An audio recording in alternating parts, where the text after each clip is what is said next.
Hello everyone, welcome back to another video.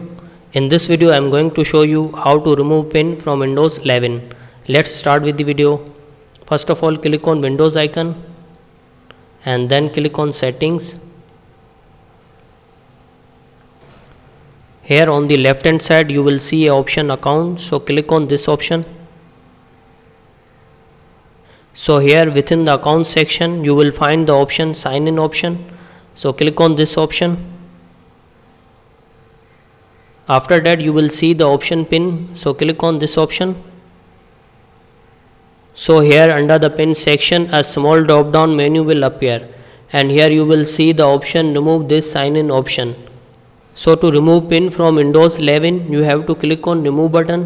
So click on remove button and now it is asking for removal confirmation. So click on remove again. After that pop-up window will appear, so here type your password to verify your account and then click on OK. So now you can see you have successfully removed login pin from Windows 11. So guys, in this video we saw how to remove login pin from Windows 11. So if you find the video helpful, then don't forget to like and subscribe my YouTube channel.